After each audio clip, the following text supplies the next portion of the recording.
Any unwitting drone enthusiast who flies their quadcopter near the front lines of the Ukraine conflict risks being immediately and accurately targeted with a barrage of artillery.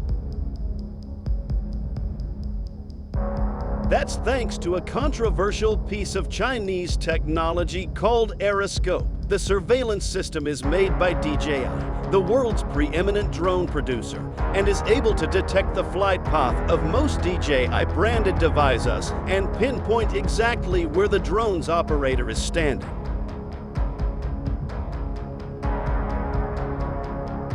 DJI Aeroscope is intended only for law enforcement uses, but Mikhailo, a drone expert from Ukraine's Aero-Roзвідka organization, confirmed to RFERL that unfortunately examples exist of Ukrainians being targeted and killed by Russian users of the system.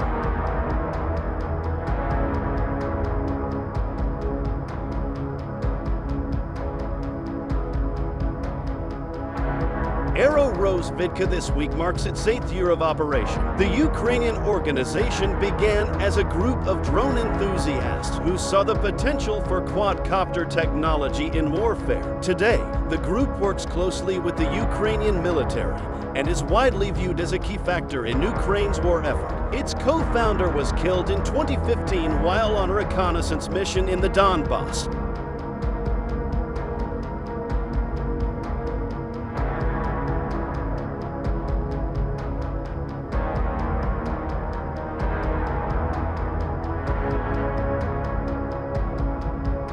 Mikhailo, who asked that his surname not be used in this story, says Aero-Roзвідka has had a significant impact on Ukraine's war efforts, citing the role of one team of drone operators who reportedly sped toward the front lines around the Ukrainian capital at the opening of the February invasion on quad bikes and used drone-dropped bombs to pick off Russian vehicles.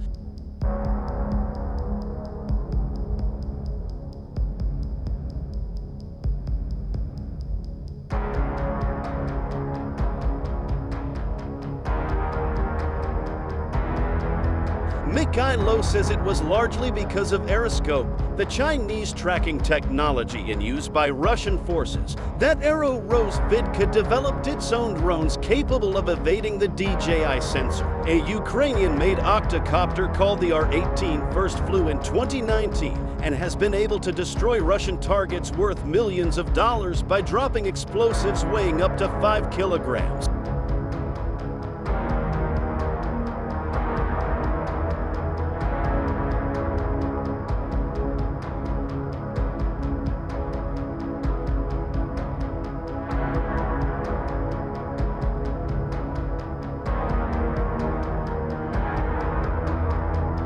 The R-18's specifications, including a range of up to 4 kilometers, rivals the best drones on the market and is designed for total visual stealth in darkness. Unlike most consumer drones, the R-18's designers saved weight by deleting landing legs, meaning the drone needs to take off from a special platform, then be caught midair by someone on the ground after its mission is completed.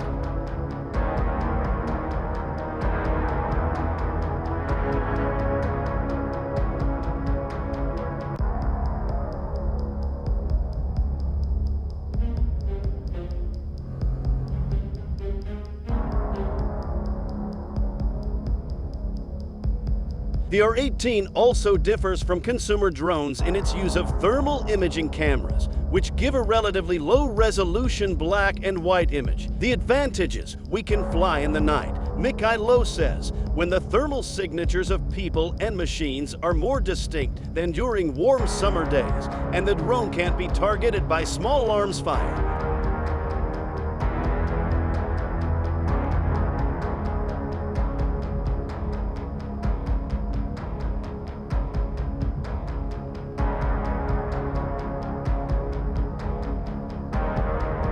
Russian fighters, Mikhailo says, are afraid of our visits, but they are even more afraid of us in the night when they have no possibility to see our drones. Only listen. Russia's radio jamming devices are considered among the best in the world, and the front lines of Ukraine are described as a constant game of cat and mouse or radio electronic wrestling between drone operators and radio jamming specialists.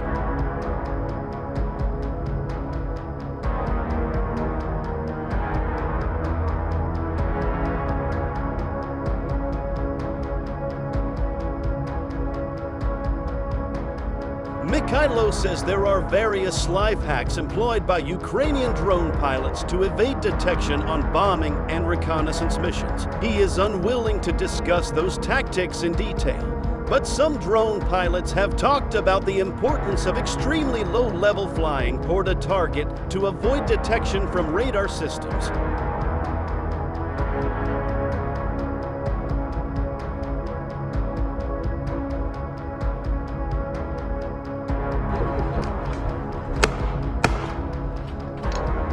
Ukraine's early start on homegrown octocopter technology appears to be a prescient move. In March, DJI responded to complaints from a Ukrainian government official about the use of their products by Russian soldiers by calling the use of their drones in warfare inappropriate. Then, in April, the company announced it was halting sales in both Russia and Ukraine.